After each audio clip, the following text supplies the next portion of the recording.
On a warm summer evening in 1987, 11-year-old Patrick Sean Betts disappeared from his small, close-knit community in Pennsylvania. The day had been like any other, with Patrick and his friends riding their bikes through the neighborhood, playing games and laughing. The sun had begun to set, casting an orange hue over the town, but Patrick was nowhere to be found when his parents expected him to return. His mother, Linda, was preparing dinner when she noticed his absence, thinking it was odd that he wasn't home yet. At first, she assumed he was still playing with his friends, as he often lost track of time when he was having fun. As the minutes passed and darkness began to creep in, Linda's worry started to grow. She went outside, calling out his name, but there was no answer. A strange sense of unease settled over her. She tried to remain calm, telling herself that maybe Patrick had gone to a friend's house or was caught up in a game. But after waiting, for what felt like an eternity, her concern turned to fear. Patrick wasn't answering his phone, and no one had seen him in hours. By the time his father, Tom Betts, returned home from work, the worry had escalated into panic. They had a routine in their home, and Patrick was always punctual. Something wasn't right. Linda and Tom rushed to the nearby park and began asking anyone in the neighborhood if they had seen Patrick. The few families out on their porches that evening shook their heads, saying they hadn't noticed anything unusual. It wasn't until they reached the park that they found his bicycle abandoned on the side of the road, near a wooded area just beyond the outskirts of their block. The sight of the bike left them shaken, its front wheel slightly turned, as if he had left it in a hurry. Frantic, Linda and Tom called the police. The officers arrived quickly, starting a search that covered the surrounding areas, including the woods, the nearby creek, and every street and alley around the neighborhood. Friends and neighbors joined in, spreading out on foot and in cars, combing through every inch of land within a few miles. Hours passed, and the search expanded, but there was still no sign of Patrick. No one knew where he had gone, and there was no clear evidence to suggest what had happened. As the first night of searching drew to a close, the police had no leads, and the Betts family was left in a state of disbelief. Had Patrick run away? Had something worse happened? There were no signs of a struggle, and nothing seemed to indicate that Patrick had been taken against his will. The town was stunned. Everyone knew everyone else, and nothing like this had ever happened before. The close-knit community was suddenly filled with fear and uncertainty. Over the next few days, the search intensified, with authorities reaching out to nearby towns, asking for assistance. Volunteers continued scouring the woods and fields, but as the days went on, the hope of finding Patrick alive began to fade. His family held on to the belief that he might just be hiding somewhere, too scared to come home, yet deep down, they knew something more sinister had likely occurred. Weeks passed without any new leads. The case quickly turned cold. The Betts family had no answers, and the town moved on, although the sense of loss remained. But for Patrick's parents, it was as if time had stopped. They could not move forward. They could not accept that their son was gone without a trace. They clung to the hope that one day the truth would come to light. Little did they know, this case would haunt them for years to come. In 2021, after more than 3 decades of unanswered questions, the cold case of Patrick Sean Betts was reopened. Advances in forensic technology and investigative techniques offered a glimmer of hope that the mystery could finally be solved. Patrick's case had been filed away for years, but the new generation of detectives armed with modern tools felt the need to give it another look. New information and a fresh perspective could potentially uncover details that had been overlooked in the past. Detective Olivia Hayes, an investigator known for her success with cold cases, was assigned to lead the reopening of Patrick's case. She began by going over the original files, meticulously combing through every detail of the case. The Betts family's grief had been a constant thread throughout the years, and now it was time to bring them answers, no matter how painful they might be. The first step was to look at the original evidence with new eyes. The case had always seemed like a disappearance without explanation. No ransom demands, no eyewitnesses, and no clear motive. After weeks of painstaking review, Hayes discovered something that had never been fully explored before, an old witness statement that had been dismissed years ago. A neighbor, a young girl, at the time had told the police that she had seen a white van parked near where Patrick's bicycle had been found just hours before he vanished. The statement had been largely ignored because the witness was only 9 years old, and her memory was considered unreliable. However, Detective Hayes felt that this detail, however small, deserved a second look. The white van had never been linked to any suspect, but the description matched several reports of similar vehicles that had been seen in the area at the time. Hayes decided to investigate the van lead further. She re-interviewed the witness, now an adult, and although her recollection was foggy, she insisted that the van had been there. The more Hayes dug, the more it seemed like the van could hold the key to unlocking the mystery of Patrick's disappearance. Hayes sent out a team to check records of every vehicle in the area during the summer of 1987, focusing particularly on the make, model, and color of any vans that could match the witness's description. It was an overwhelming task, but with new databases, the team was able to track down several possible suspects. Among the leads was a man named Richard Holt, who had lived in the area during that time and had a history of minor criminal activity. He had been relatively unknown to investigators during the initial search for Patrick, but now his name kept popping up in connection with several other unsolved cases across the state. Richard Holt had moved away from the town shortly after Patrick's disappearance. In the years following the event, he had changed his identity several times and eventually settled in Florida. No one had suspected him back then, but now, with the new evidence emerging, Holt's past looked increasingly suspicious. His criminal history involved a number of offenses that hinted at a darker side: burglary, assault, and more troubling, an interest in children's activities. A sense of unease began to form as Detective Hayes and her team connected more dots, slowly unraveling a disturbing pattern of behavior. The breakthrough had finally arrived.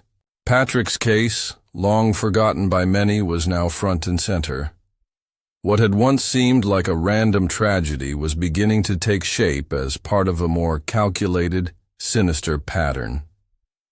Detective Hayes wasn't sure what she would find, but she knew this investigation would go much deeper than she initially imagined. The truth was just beyond the surface, waiting to be uncovered, and it seemed Richard Holt could be the key to unlocking it all.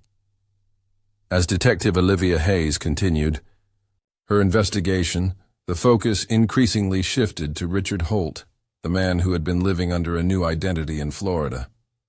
His name had come up repeatedly in connection to the white van seen near the site of Patrick's disappearance in 1987. Holt had a history that painted a picture of someone who could very well have been involved in the crime. His past wasn't just marked by petty offenses. There were darker, more disturbing patterns in his behavior that caught Hayes's attention. The more Hayes dug into Holt's background, the more unsettling details emerged. Holt had lived in Pennsylvania during the time of Patrick's disappearance, in a town only a few miles from where Patrick's bicycle had been found. Though he had no obvious ties to the Betts family, his criminal history suggested a predatory nature that could not be ignored. He had been arrested on several occasions for minor offenses such as theft and assault, But it was his documented obsession with children that began to raise alarm bells. Several reports from neighbors mentioned Holt often watching children play from a distance, something that was odd, but not enough to raise suspicion at the time. It wasn't until Detective Hayes reviewed a set of old files that a disturbing connection began to form. Holt had been involved in several unsolved missing child cases in the region, cases that had never been linked to him during the original investigations. The disappearances, though spread out over the years, shared eerie similarities. All the children were young and had been playing alone or with minimal supervision. They had all vanished without a trace, and in each case there had been whispers of a white van seen near the area. Despite these reports, the police had never connected the dots. Hayes's team began tracking Holt down, attempting to piece together his movements in the months leading up to Patrick's disappearance. It wasn't easy. Holt had left Pennsylvania shortly after Patrick's vanishing, moving first to Ohio, and then eventually to Florida. He had used multiple identities over the years, making it nearly impossible for authorities to trace him. But Hayes wasn't deterred. With the help of modern technology and a network of investigators, she located Holt living in a small town near the Florida Everglades. His new identity, along with his years of evasion, had allowed him to escape attention, until now. Once Holt was located, Detective Hayes and a team of officers traveled to Florida to bring him in for questioning. They were careful, knowing that Holt had been living undisturbed for so long. There was a quiet tension in the air as they prepared to confront him. They knocked on his door late in the evening, and when he answered, there was no sign of recognition or fear on his face. Holt seemed calm, almost detached, as if he had learned to live with the shadows of his past. The interrogation began as expected. Holt denied any involvement in Patrick's disappearance, insisting that he had no idea what had happened to the boy. He claimed he had been nowhere near the area during the summer of 1987, and his alibi, while flimsy, seemed to hold up at first glance. But Hayes wasn't convinced. She knew that many criminals, especially those with a history of evading justice, often tried to maintain a facade of innocence. Then, during a routine search of his home, the investigators discovered a series of photographs that chilled them to the core. Hidden in a drawer were pictures of several children, some of whom had lived in the same neighborhood as Patrick Betts. The images were taken from a distance, and many of the children in the photos were playing in the same park where Patrick had last been seen. It was a stark, undeniable link between Holt and the community where Patrick had disappeared. This discovery made it clear Holt had been watching the children long before Patrick's abduction, perhaps even planning his actions. For years, the photographs were the first concrete evidence tying Holt to the case. Detective Hayes felt a sinking feeling in her stomach as the magnitude of the situation began to settle in. This wasn't just the case of a missing child. It was part of a pattern of predatory behavior that had gone unnoticed for far too long. Holt had been hiding in plain sight, blending into the background of ordinary life while carrying out his disturbing agenda. With the photographs in hand, the investigation took a darker turn. Holt was arrested on suspicion of kidnapping and murder, but Hayes knew there was much more to uncover. The case of Patrick Betts was no longer just about the young boy's disappearance. It was part of a larger, terrifying story that had been hidden for decades. Detective Hayes knew that the path ahead would be long and difficult, but she was determined to see it through to the end, no matter where it led. As the investigation into Richard Holt deepened, the truth began to unfold in ways no one had expected. While the evidence against Holt was mounting, with the photographs of local children and his suspicious past, there was still a major question hanging in the air. Had he been involved in other disappearances besides Patrick's? Detective Hayes, now fully committed to uncovering the depths of Holt's involvement, knew that Patrick's case might just be the tip of the iceberg. After Holt's arrest, Hayes and her team were granted access to his old files, including records from the various places he had lived before moving to Florida. What they found sent chills down their spines. There were reports of missing children in other towns where Holt had lived, and in many of these cases, the children had disappeared under eerily similar circumstances. The pattern was undeniable. Children had gone missing after being seen near areas where Holt had once resided. The police had never made the connection because at the time there was no clear suspect, and the disappearances had been deemed isolated incidents. A former neighbor of Holt's, now living in another state, came forward with crucial information. The neighbor had been reluctant to speak earlier, but after seeing the media coverage of Holt's arrest, they decided to share their story. They recalled a conversation they had overheard years ago between Holt and a friend, discussing how easy it was to take children without anyone noticing. The neighbor hadn't thought much of it at the time, but the words now rang in their ears with terrifying clarity. This new lead was enough to convince Detective Hayes that Holt was not just a one-time offender. He had been operating in the shadows for years, possibly even decades. As Hayes delved into Holt's history, it became clear that he had been living a double life, using his charm and unassuming nature to keep suspicion at bay. Neighbors described him as quiet but friendly, the kind of man who always kept to himself but was never rude. He had a knack for blending in, a skill that allowed him to move from place to place, leaving behind no significant trail. But as Hayes dug deeper into his activities, it became apparent that he had been involved in something far darker. One of the most chilling discoveries was a series of journals found hidden in Holt's storage unit. The journals were filled with disturbing entries, many of them detailing his obsession with children. Holt had meticulously recorded the names, ages, and physical descriptions of children he had observed over the years, often describing their routines and the places where they played.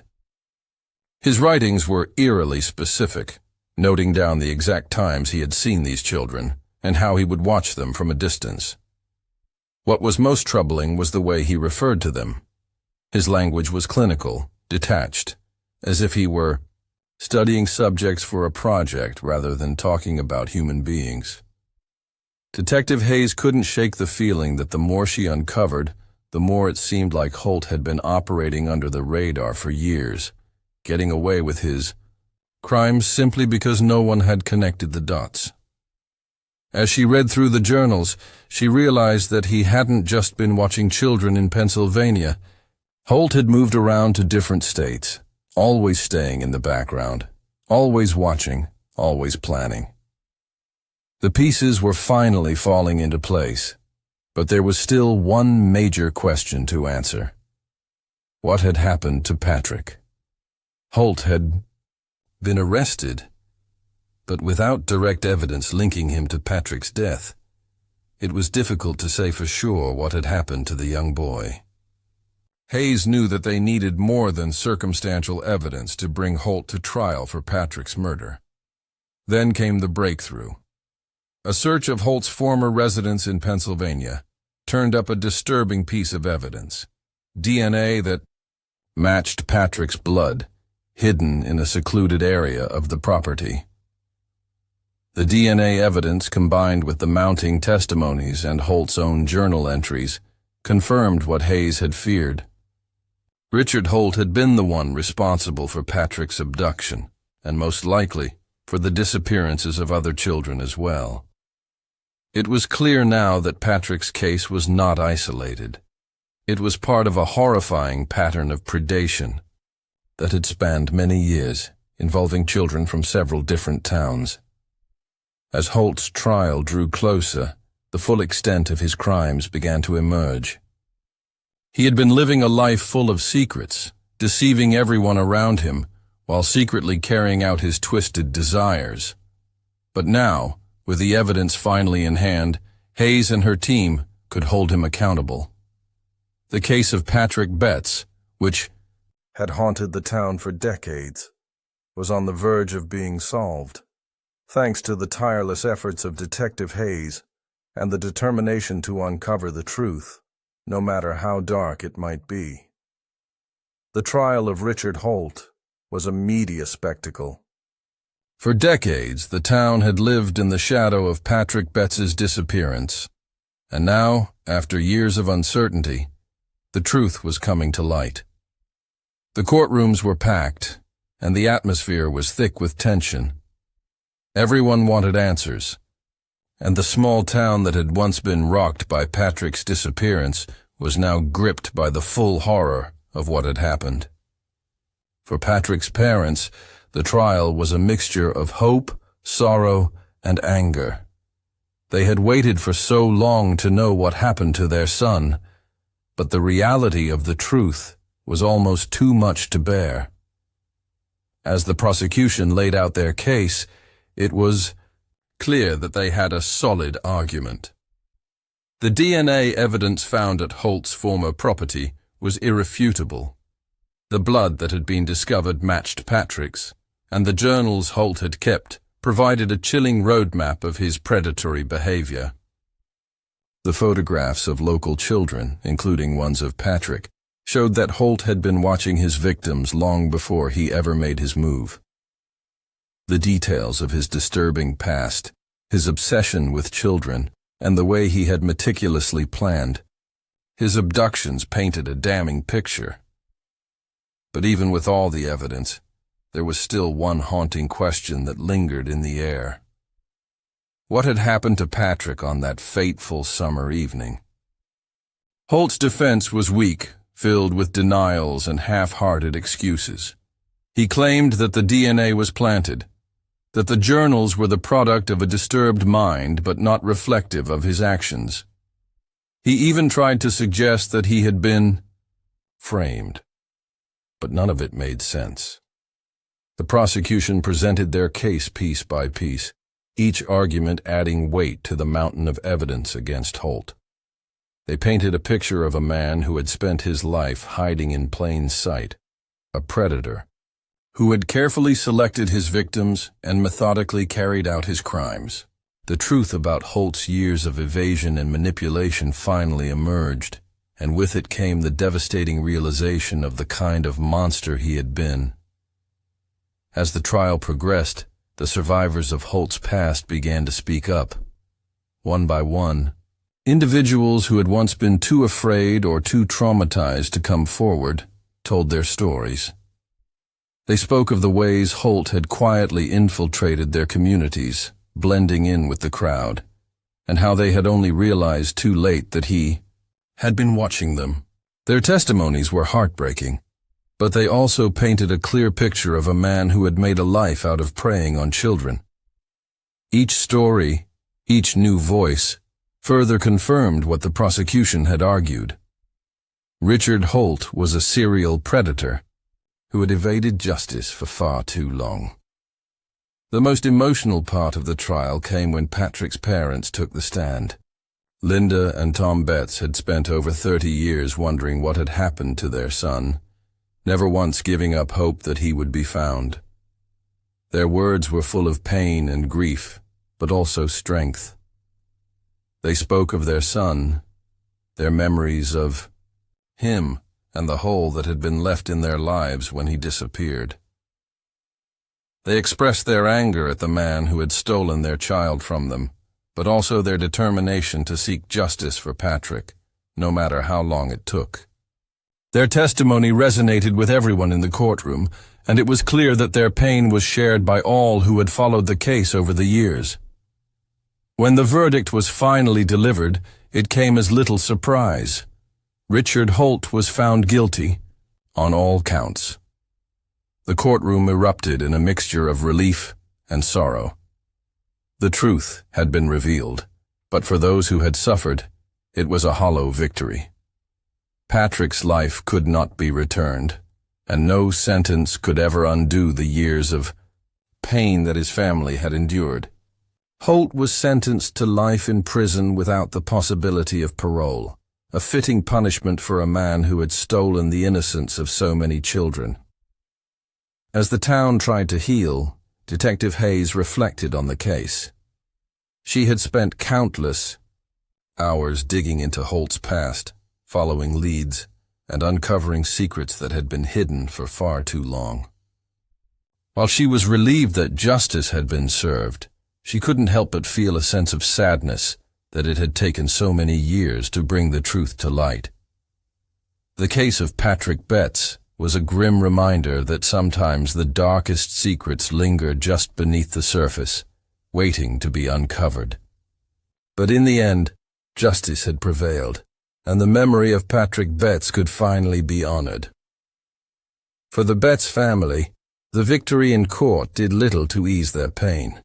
They had spent more than 3 decades living with the uncertainty of what had happened to their son. But now at least they knew. The town, too, could begin to heal, no longer haunted by the unsolved mystery of Patrick's disappearance.